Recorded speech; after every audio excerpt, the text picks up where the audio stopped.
حامدا و مسلیا و مسلمہ اما بعد فاعوذ باللہ السمیع العلیم من الشیطان اللعین الرجیم من حمزہ ونفخہ ونفثہ بسم اللہ الرحمن الرحیم۔ عزیزان من، عزیزان گرام قدر، سامعین و ناظرین، میں نے چاہا کہ آج آپ کے سامنے اپنے آقا و مولا سیدی و مرشدی حضور مولا کائنات کرم اللہ وجہہ الکریم کے چند آپ کے احکامات آپ سمجھ لیں، چند آپ کی حکایات جو حکمت و دانائی سے بھری ہوئی ہیں، لبریز ہیں حکمت و دانائی سے، میں نے چاہا کہ ان میں سے چند ایک کا انتخاب کر کے آپ کے سامنے رکھوں، جو کہ نہ صرف آپ کو زندگی میں، اپنی زندگی میں، بلکہ آپ کو دوسروں سے بھی محتاط رکھے گی اور آپ کو زندگی میں ضرر نہ پہنچائے گی بلکہ آپ کو فائدہ دے گی۔ ان میں سے پہلی حکمت مولا کائنات کرم اللہ وجہہ الکریم کی یہ تھی کہ آپ نے فرمایا کہ فتنہ و فساد میں وہ دور، فتنہ و فساد کا جو دور ہوتا ہے نا، کہ جس دور کے اندر فتنے فساد بپا ہو رہے ہیں، ہر نفسا نفسی کا عالم ہو، اس دور کے اندر اس طرح رہو جس طرح کہ ایک اونٹنی کا بچہ، کہ وہ اونٹنی کا بچہ جس کی ابھی عمر، اس کی عمر کے 2 سال ختم ہوئے ہوں، مطلب ابھی 2 سال کا بچہ جو ہوتا ہے نا اونٹنی کا، وہ کہ اس کی پیٹھ پہ نہ کوئی سواری کی جا سکتی ہے اور نہ ہی اس کے تھنوں سے دودھ دھویا جا سکتا ہے۔ اٹ مینس کہ مولا کائنات کرم اللہ وجہہ الکریم ہمیں یہ بتا رہے ہیں کہ اگر تم پرفتن دور کے اندر بھی،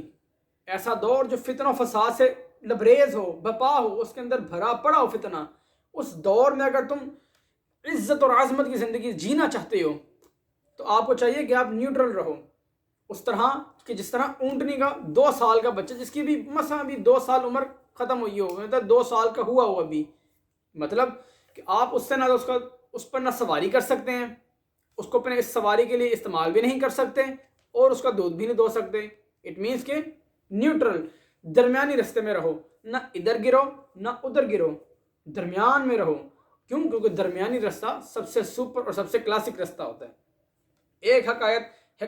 یہ حکم ہے مولا کائنات کرم اللہ وجہہ الکریم کا، اس میں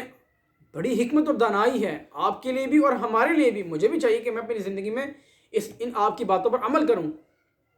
دوسری بات کہ آپ کرم اللہ وجہہ الکریم نے فرمایا جس نے لالچ کو اپنا شعار بنایا، طمع کو اپنا شکار بنایا، تو اس نے اپنا کندھا ہلکا کر لیا، مطلب سبق کر لیا اپنے کندھے کو۔ مطلب یہ کہ لالچ ایسی چیز ہے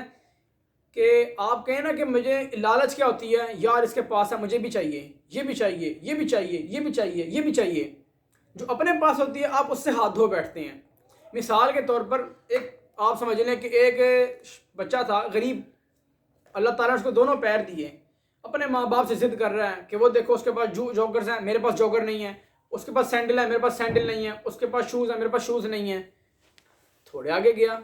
اس نے آ کے دیکھا کہ ایک امیر کبیر بچہ، لیکن اس کی ایک ٹانگ نہیں ہے، اس کی ایک ٹانگ نہیں ہے۔ اس نے اللہ کا شکر ادا کیا کہ باری تعالیٰ تیرا لاکھ لاکھ شکر ہے کہ تو اگرچہ میں غریب ہوں لیکن میری دونوں ٹانگیں تو ہیں، تو نے مجھے دونوں ٹانگیں تو دی ہیں۔ کہ اس بچے کے پاس تو ایک ٹانگ ہے وہ امیر، اس کے پاس جوگر ہے، لیکن دوسری ٹانگ اس کے لیے کوئی کام استعمال کی ہے ہی نہیں، وہ تو فریکچرڈ ہے، وہ تو ٹوٹی ہوئی ہے، تو نے مجھے دونوں ٹانگیں سلامت عطا فرمائی ہیں۔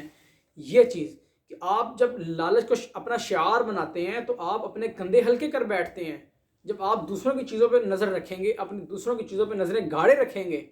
تو اپنی چیزیں آپ کو نظر نہیں آئیں گی جو اللہ تعالیٰ نے نعمتیں آپ کو عطا فرمائی ہیں۔ اگر آپ کے پاس بھی بفضل اللہ تعالیٰ 2 ہاتھ ہیں سلامت ہیں، 2 آنکھیں ہیں سلامت ہیں، 2 کان ہیں، ناک ہے، منہ ہے، آپ کے بال سلامت ہیں، آپ کو اللہ تبارک و تعالیٰ نے ایک صحت مند زندگی عطا فرمائی ہے، تو آپ کو، ہمیں سب کو چاہیے کہ اللہ تعالیٰ کا شکر ادا کریں کہ یہ وہ نعمتیں ہیں، کہ بہت سی ایسی چیزیں، یہ وہ نعمتیں ہیں جو عام انسان ترستا ہے ان چیزوں کو کہ یا اللہ میرے دونوں ہاتھ سلامت ہوتے، میرے دونوں ٹانگیں سلامت ہوتی، کہ میں نماز پڑھتا، میں سجدہ کرتا، میں یہ کرتا۔ نہیں ہے لوگوں کے پاس، آپ کے پاس ہے، اٹ مینز آپ اس کو اللہ کا شکر ادا کریں اس کے اوپر۔ لالچ کو اپنا شعار نہ بنائیں، لالچ کو اپنا شعار نہ بنائیں. اگر شعار بنائیں گے تو مولا کائنات کا فرمان ہے کہ آپ اپنے کندھے ہلکے کر بیٹھیں گے, اپنے آپ کو جسے کہہ رہے ہیں آپ ضائع کر بیٹھیں گے. پھر آپ نے آگے فرمایا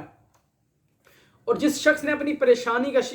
پریشان حالی کا اظہار کیا وہ ذلت پر آمادہ ہو گیا. یہ بہت گہری بات ہے. مطلب یہ ہے کہ جس نے پریشان حالی کا اپنا اظہار کیا, مثال کے طور پر آپ کے دل میں کوئی پریشانی ہے تو آپ اللہ تعالیٰ کی بارگاہ میں رکھیں, کسی انسان کی بارگاہ میں نہ رکھیں. کیوں؟ انسان کی بارگاہ میں رکھیں گے تو انسان آپ کو شروع اوپر سے تو کہہ دے گا کہ ہاں یار بہت پریشانی ہے, بہت تکلیف کا شکار ہیں آپ, تو اللہ یہ ہو ایسے ویسے اس طرح کر لیں. لیکن ایٹ دی اینڈ اس کو آپ اپنا ویک پوائنٹ خود دے رہے ہیں. کیسے؟ میں کہتا ہوں یار مجھے نا ڈپریشن, اللہ معاف کرے, اللہ تعالیٰ سب کو اپنے حفظ و امان میں رکھے. ایک مثال کے طور پہ کہہ رہا ہوں, فار ایگزامپل کہ میں کہتا ہوں کہ یار مجھے ذرا ڈپریشن کا بڑا ہوتا ہے کہ یار میں ڈپریسڈ بہت رہتا ہوں, تو میں کسی بندے کو کہوں نا یار میں ڈپریشن کا شکار ہوں, موقع پہ تو مجھے کہہ دے گا کہ ہاں یہ ہوتا ہے, اس کو یہ ایسے کر لیں, یہ علاج کر لیں, وہ علاج کر لیں. لیکن ایٹ دی اینڈ اس کو میں نے اپنا ویک پوائنٹ دے دیا کہ یار میں ڈپریسڈ بندہ ہوں, مجھے ڈپریشن بڑی جلدی آ جاتا ہے. اس نے اگر کل کو مجھے بلیک میل کرنا ہوگا, مجھے یوز کرنا ہوگا, تو بڑی جلدی مجھے ڈپریشن میں بھیج دے گا. وہ ایسی ایسی باتیں بتا کے مجھے ڈپریشن میں بھیج دے گا کہ میں اس کے سامنے کنجسٹڈ ہو کے رہ جاؤں گا, اس کے سامنے بند ہو کے رہ جاؤں گا. یہ مولا کائنات کرم اللہ وجہہ الکریم ہمیں حکم دے رہے ہیں کہ جس شخص نے اپنی پریشان حالی کا اظہار کیا وہ ذلت پر آمادہ ہو گیا. اس نے اپنی ذلت اپنے گلے میں توق سمجھ کے سجا لی. بس ظاہری بات ہے ذلت کیا ہوتی ہے کہ اگلے بندے کے ہاتھوں ہم ذلیل ہو رہے ہوں. آپ اگلے بندے کو خود ایک ویک پوائنٹ دے رہے ہیں کہ یار میرے لیے یہ پریشانی ہے, میری یہ پریشانی ہے, میری یہ پریشانی ہے, تو اگلا بندہ تو آپ کو یوز کرے گا. اگر آپ اس سے بچنا چاہتے ہیں تو اٹ مینز آپ مولا کائنات کے ان فرامین کو اپنی زندگیوں کو ان پر اپلائی کریں. اپنی پریشان حالی کسی کو نہ بتائیں. ایک نبوی نسخہ کے حضور علیہ السلام نے فرمایا من صلی علی مرۃ فتح اللہ لہ بابا من العافیہ. عافیہ اسے کہتے ہیں کہ جو ایک طرف ڈپریشن, انگزائٹی, اس طرح کے معاملات, اور اس کے برعکس جو زندگی سکون میں ہوتی ہے اس کو عربی زبان میں عافیہ کہتے ہیں, عافیت. حضور علیہ السلام نے فرمایا جو شخص چاہتا ہے کہ اس کی زندگی عافیت میں گزرے, سکون میں گزرے, ڈپریشن پریشانی کا شکار نہ ہو, پریشان حالی اس کے سر سے اتر جائے, تو اسے چاہیے کہ اللہ کے رسول صلی اللہ علیہ وسلم پر اور میرے آقا و مولا کی آل پر درود اور سلام کا نذرانہ بھیجے کہ حضور علیہ السلام نے فرمایا من صلی علیہ مرۃ, جس نے ایک مرتبہ مجھ پہ درود بھیجا, فتح اللہ لہ باب من العافیہ, تو اللہ تبارک و تعالی نے اس پر ایک باب, اس پر ایک دروازہ سکون کا, عافیت کا کھول دیا. تو آپ اپنی پریشانیوں کو, رنج و آلام کو کسی انسان سے ڈسکس نہ کریں, بلکہ اس رب ذوالجلال کی بارگاہ میں رکھیں, اس وحدہ لا شریک کی بارگاہ میں رکھیں. وہ بڑا رحمان رحیم ہے. اور ایک نبوی نسخہ کہ آپ ڈپریشن کا شکار ہیں, کسی کو نہ بتائیں پریشانی. کیوں؟ آپ اپنی پریشانی بتائیں گے, اگلا بندہ موقع پہ تو کور کر جائے گا, لیکن اس کے پاس آپ کا ویک پوائنٹ چلا جائے گا کہ یار یہ بندہ اس چیز سے ڈپریشن میں جاتا ہے, وہ آپ کو پکڑ لے گا. وہ آپ سمجھ لیں آپ اس کے شکنجے میں چلے گئے. اس سے بچنے کے لیے میں نے آپ کو نبوی حل دے دیا کہ آپ اللہ کے رسول صلی اللہ علیہ وسلم کی بارگاہ میں کثرت کے ساتھ درود السلام کا نذرانہ رکھیں. اس کے بعد آپ نے فرمایا کہ مولا کائنات کرم اللہ وجہہ الکریم, آپ نے فرمایا کہ جس نے اپنی زبان کو قابو میں نہ رکھا, اپنی زبان کو قابو میں نہ رکھا, اس نے خود اپنی بے وقعتی کا سامان کر لیا. اس نے خود اپنی بے وقعتی کا سامان کر لیا. مطلب کہ جو شخص آل فال بولی جا رہا ہے, بولی جاتا ہے, آپ اکثر سمجھتے ہیں ظاہری بات ہے ویلا آدمی ہے, آ جاتا ہے بولنے کے لیے, بول کے چلا جاتا ہے. کم بولیں, تھوڑا بولیں, لیکن ایک جوامع الکلم کے حضور علیہ السلام جوامع الکلم تھے. حضور علیہ سرکار کے بولنے کو حضور صحابہ کرام آج تک ہم سب اپنے ہاتھوں پہ رکھتے ہیں, اپنی پلکوں پہ رکھتے ہیں. کیوں؟ کہ سرکار تھوڑا بولتے تھے, لیکن جب بات کرتے تھے اس بات میں وزن اتنا ہوتا تھا کہ آج تک پتھر کی لکیر مٹ سکتی ہے, میرے مصطفیٰ صلی اللہ علیہ وسلم کا فرمان نہیں مٹ سکتا, میرے مصطفیٰ کا فرمان نہیں مٹ سکتا. مولا کائنات آپ خود فرمایا جس نے اپنی زبان پہ قابو پا لیا, جس نے جو اپنی زبان پہ قابو نہ پا سکا, اس نے اپنی بے وقعتی کا سامان کر لیا. مطلب آپ ظاہری بات آپ بولتے رہیں گے, کہیں گے یار آ جاتا فضول, آ جاتا پاگل صاحب, بولتا رہتا بول کے چلا جاتا. کوئی بندہ آپ کی بات کو وقعت نہیں دے گا, آپ کی بات کو اہمیت نہیں دے گا, آپ کی باتوں کو غور سے نہیں سنے گا. آئیں سب کی سنیں, تھوڑا سا بولیں اور خاموشی کے ساتھ مجلس سے برخاست ہو جائیں. اس کے اوپر حضور علیہ السلام کی حدیث مبارکہ مجھے یاد آ رہی ہے کہ حضور علیہ السلام نے فرمایا کہ جس شخص نے مجھے 2 چیزوں کی ضمانت دی، میں محمد رسول اللہ صلی اللہ علیہ وآلہ وسلم اس کو جنت کی ضمانت دیتا ہوں۔ آپ سوچیں، اس چیز کو امیجن کر سکتے ہیں آپ کہ اللہ کے نبی آپ کو 2 چیزوں کی ضمانت مانگ رہے ہیں کہ آپ ان کو 2 چیزوں کی ضمانت دے دیں تو اللہ تعالیٰ، اللہ کے رسول آپ کو جنت دے دیں گے۔ مطلب کہ حضور علیہ السلام نے فرمایا ایک وہ چیز جو تمہاری 2 ٹانگوں کے درمیان میں ہے، مطلب آپ کا نفس کہہ لیں نا اس کو آپ، کہ جو نفسانی خواہشات اٹھتی ہیں ان کو، اپنی شہوت کو کنٹرول میں رکھیں۔ آقا علیہ السلام نے فرمایا، کیونکہ آقا علیہ السلام بڑے شرم و حیا کا پیکر تھے، میرے مصطفیٰ حضور حیا کا پیکر تھے۔ ام المؤمنین رضی اللہ تعالی عنہ فرماتی ہیں کہ نبی علیہ السلام کی حیا، آپ اتنے شرمیلے تھے، اتنے حیا والے تھے کہ ایک کنواری لڑکی اتنی حیا والی نہیں ہوتی، اس سے زیادہ میرے مصطفیٰ صلی اللہ علیہ وآلہ وسلم شرم و حیا کا پیکر تھے۔ آقا علیہ السلام نے انورٹڈ کوماس کے اندر بڑی خوبصورت بات کی کہ تم 2 چیزوں کی ضمانت مجھے دے دو، ایک وہ جو تمہاری ٹانگوں کے درمیان میں ہے اس کی ضمانت دے دو کہ تم نفسانی خواہشات پہ قابو رکھو گے، اور دوسری وہ جو تمہارے 2 جبڑوں کے درمیان میں ہے، مطلب زبان، مطلب تم اپنی زبان کی، ہم اکثر ہوتا ہے سنتے ہیں نہ سلام دیتے ہیں نہ دعا دیتے ہیں، آتے ساتھ ہی 1 گالی ٹھوک دی، 2 گالیاں دے دی، 4 گالیاں دے دی، 6 گالیاں دے دی، اور سنا تیرا کیا حال ہے، ایسے ویسے کر آگے، یہ چیز یہ جہنم میں لے کے جانے کا باعث بنتی ہے۔ اللہ کے محبوب صلی اللہ علیہ وآلہ وسلم فرما رہے ہیں کہ تم یہ اس کی ضمانت دے دو اور ایک 2 ٹانگوں کے درمیان کی ضمانت دے دو، میں تمہیں جنت کی ضمانت دے دیتا ہوں۔ اسی کی تشریح کرتے ہوئے مولا کائنات نے اپنے حکم اپنے خطبے میں فرمایا کہ تم اگر زبان پر قابو رکھو گے، اپنی زبان پر قابو رکھو گے تو تمہاری وقعت ہوگی، تمہاری اہمیت ہوگی، تمہاری قیمت ہوگی کہ یار اس بندے کی بات کو غور سے سننا ہے، یہ بندہ بولتا نہیں، اتنا کم بولتا ہے، لیکن جب بولتا ہے کمال بولتا ہے۔ آئیں گے فضول بولیں گے، آل فول بولی جائیں گے تو آپ کی کوئی وقت نہیں ہوگی، کوئی نہیں سمجھے گا آپ کی بات کو کہ یار،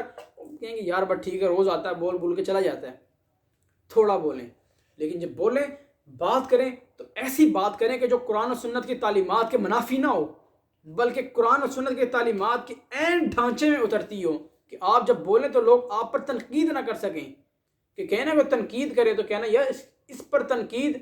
اس کا مطلب ہے کہ یہ قرآن و سنت کی تعلیمات میں عمل کرتا ہے، اس پر تنقید ایٹ دی اینڈ قرآن و سنت میں تنقید ہوگی۔ دبے لہجے میں بولیں، آرام سے بولیں، ہر چیز کو ٹھہر کر بولیں اور تھوڑا بولیں، زیادہ نہ بولیں۔ ایک اور فرمان مولا کائنات کرم اللہ وجہہ الکریم کا، وہ بھی ہمارے لیے بہت قیمتی ہے۔ یہ آپ سمجھیں نا کہ جو مولا کائنات کے یہ آپ خطبات ہیں، آپ کے احکام ہیں، آپ کی نصیحتیں، آپ کی وصیتیں ہیں، یہ ہمارے لیے موتیوں سے کم نہیں ہیں بلکہ موتیوں سے بڑھ کر ہیں۔ یہ ہیرا چاندی جواہرات ایک طرف، میں آپ کو کہوں نا کہ اگر نہج البلاغہ کی آخری جو صفحات ہیں ان کو آپ پڑھنا شروع کریں تو آپ کہیں گے کہ مولا حضور علیہ السلام نے فرمایا انا مدینۃ العلم وعلی بابھا، کہ علی علم کے شہر کا دروازہ ہے، دروازے کا یہ عالم ہے، دروازے کا یہ عالم ہے، تو پھر مدینۃ شہر کا کیا عالم ہوگا، شہر کا کیا عالم ہوگا کہ جب مولا کائنات کے فرامین اتنے حکمت سے لبریز اور بھرے پڑے ہیں تو حضور علیہ السلام کا مقام اور مرتبہ اللہ اکبر کبیرہ۔ حضور علیہ السلام کا علم، آپ کا حلم، آپ کی فصاحت و بلاغت، کچھ کیا کہنے، ہم کچھ نہیں کہہ سکتے۔ ہماری جو آنکھیں، ہماری زبان، ہماری دماغ کنجسٹڈ ہے، وہ سرکار کے علم کو احاطہ نہیں کر سکتا۔ سرکار کا علم اللہ تبارک و تعالیٰ کی ذات بہتر جانتی ہے۔ تو عزیزان گرامی قدر، آج میں نے آپ کے سامنے یہ صرف اور صرف دو، ابھی میں نے کچھ زیادہ نہیں بتایا، صرف 2 باتیں بتائیں، اور 2 باتوں کے اندر آپ یہ کہہ لیں کہ اگر میں یہ کہوں کہ مولا کائنات کرم اللہ وجہہ الکریم نے پورے سمندر کو کوزے میں بند کر دیا تو یہ بات غلط نہ ہوگی۔ 2 باتیں، صرف 2 آپ کے کہہ لیں کہ یہ صفحہ نمبر 619 ہے نہج البلاغہ کا، کہ 619 کے اوپر پہلے 2 حکم آپ کے مولا کے، ہمارے مولا کے احکام، ہمارے مولا کے فرامین ہیں، آپ کی نصیحتیں ہیں، آپ کی وصیتیں ہیں، ان میں سے صرف 2 چیزیں میں نے آپ کے سامنے رکھی۔ آپ خود اندازہ لگائیں کہ یہ کتنی، جسے کہہ لیں کہ اپنے اندر حکمت سمیٹے بیٹھی ہیں، اگر ہم انہی پہ عمل کرنا شروع کر دیں، اللہ اکبر کبیرہ، ہماری زندگیاں بڑی ہی، جیسے کہہ رہے ہیں نا کہ آپ بڑی قیمتی ہو جائیں گی، کہ ہر بندہ ہمیں صرف پھر ہاتھوں میں لے گا، پلکوں میں بٹھائے گا۔ کیسے؟ وہ اس طرح ہوگا کہ جب ہم اپنی زندگیوں کو قرآن و سنت کی تعلیمات کے عین مطابق چلائیں اور قرآن و سنت کے ڈھانچے کے اندر ان کو انڈیل دیں۔ تو اللہ تبارک و تعالیٰ سے دعا ہے، اللہ تعالیٰ ہمیں ان باتوں پر عمل کرنے کی توفیق عطا فرمائے۔ وآخر دعواہم ان الحمد للہ رب العالمین۔